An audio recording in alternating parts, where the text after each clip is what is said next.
আসসালামু আলাইকুম ওয়া রাহমাতুল্লাহি ওয়া বারাকাতুহু। আপনি কি জানেন যে আমাদের সাহাবীরা ইসলামের জন্য, ঈমান রক্ষার জন্য কতটা কষ্ট করেছে? এমনি ভাবে জান্নাতের সার্টিফিকেট প্রাপ্ত এক সাহাবী তালহা ইবনে উবাইদুল্লাহ, তিনি প্রতিদিন নবীজির পেছনে ফজরের নামাজ পড়তেন। তো নামাজ পড়ার পরই সাথে সাথে সালাম ফিরানোর সাথে সাথেই তিনি বাড়িতে চলে যেতেন।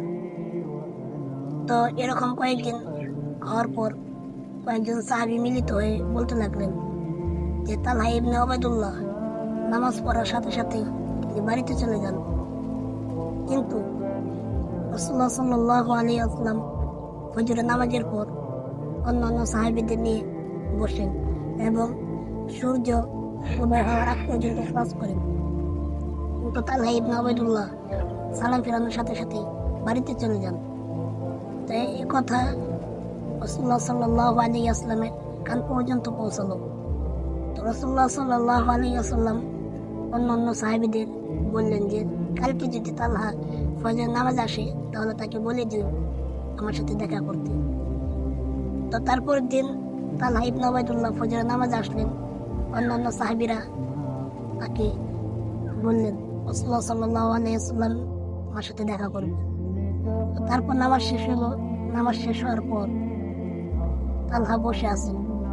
তারপর রাসূলুল্লাহ সাল্লাল্লাহু আলাইহি ওয়াসাল্লাম তালহাকে ডাক দিলেন এবং ডাক দিয়ে জিজ্ঞেস করলেন, হে তালহা, আমি কি তোমাকে কোনো কষ্ট দিয়েছি বা আমি কি তোমার কোনো হক মেরে খেয়েছি? তো রাসূলুল্লাহ সাল্লাল্লাহু আলাইহি ওয়াসাল্লামের এই কথা শুনে তালহা কেঁদে দিলেন এবং বললেন, হে আল্লাহর রাসূল, আপনি আমাকে কোনো কষ্ট দেন নাই বা আমার কোনো হক মেরে খান নাই, আমার জীবন আপনার জন্য উৎসর্গ করে দিব। তো তারপর রাসূলুল্লাহ সাল্লাল্লাহু আলাইহি ওয়াসাল্লাম জিজ্ঞেস করলেন, তাহলে তুমি প্রতিদিন ফজর নামাজ শেষ করে তুমি বাসায় চলে যাও কেন? তো তারপর তালহা বললেন, হে আল্লাহর রাসূল, আমার এবং আমার স্ত্রীর শত ঢাকার মতো একটি মাত্রই পোশাক রয়েছে যেটা দিয়ে আমরা নামাজ পড়ি।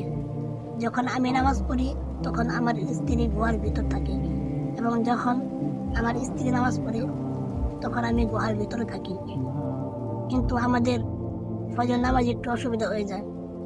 আমি যখন নামাজ পড়তে আসি তখন আমার স্ত্রীকে গুহার ভিতর ঢুকিয়ে ধুয়ে আসি।